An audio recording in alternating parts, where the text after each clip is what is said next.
Well, we spent a lot of time learning the basic technique for basic chip shots. And that's going to be really important because if you know that shot, you can have a good short game right there. As you can well imagine, though, there are other situations we need to be ready for out on the golf course. So I want to talk about how to alter that basic technique to play some of the different shots around the greens. Now, this is one where the ball is sitting down just a little bit in the rough. This is not what I would call deep rough, but you do need to alter your technique just a little bit to hit this one clean. Now, what we're going to do, you have to take a little look at this lie to see how it works.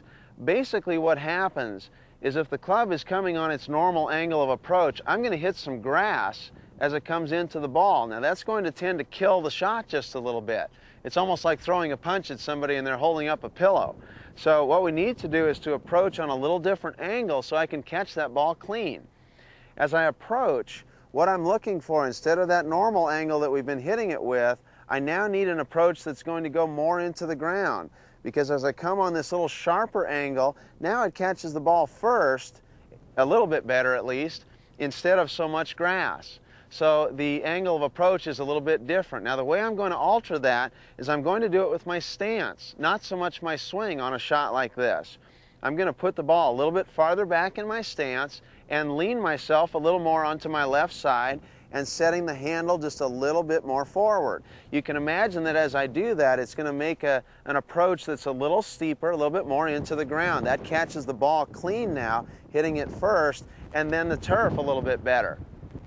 Now, as we do this, you can imagine that as I set the handle more forward, the blade gets de-lofted a little bit. That takes loft off the club, so it's a little straighter faced. That's going to make it go out a little bit lower.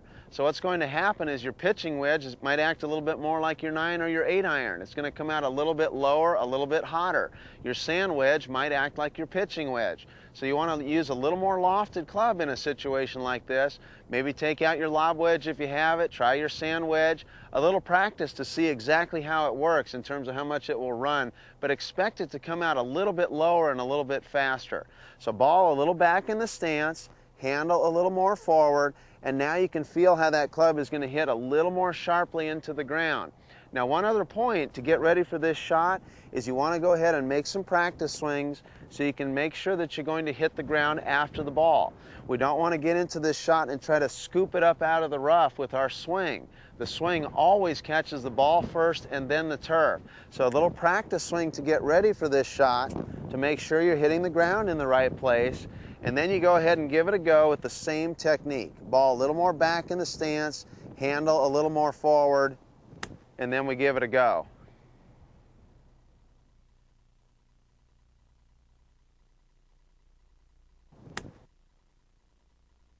Well, I hope you found that helpful. You know, reviewing the fundamentals of technique is never a bad idea. But I tell you what, we've got a tough one now. This is very hard-packed ground. So this is what's called a thin lie, where I don't have any grass underneath it. A tricky shot, but you can play it if you know how to do it. What we're going to do, we want to make sure to catch the ball first and then the turf. That's always true, but especially important here. So what we're going to do is to play the ball even a little bit farther back in the stance. That's going to help me to catch that ball clean and then the turf. You can imagine the more back the ball is, the better chance I have of hitting the ball first. If the ball were way forward, of course, I'd be hitting the ground too early. So a little extra back in the stance, a little extra forward with the handle there.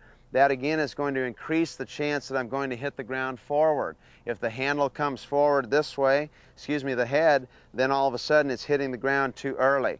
So a little extra sensation of letting the club drag the rest of the head into impact. The handle is basically dragging the club right through impact. This is extremely important that you not use these little wrists to propel the club on this shot.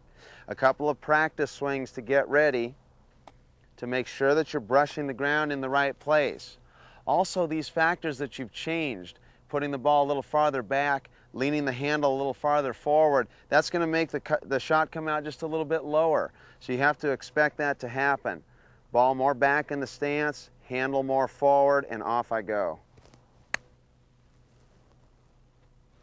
The hard pan lie, it is a tough one, but if you know how to do it, you're going to be just fine.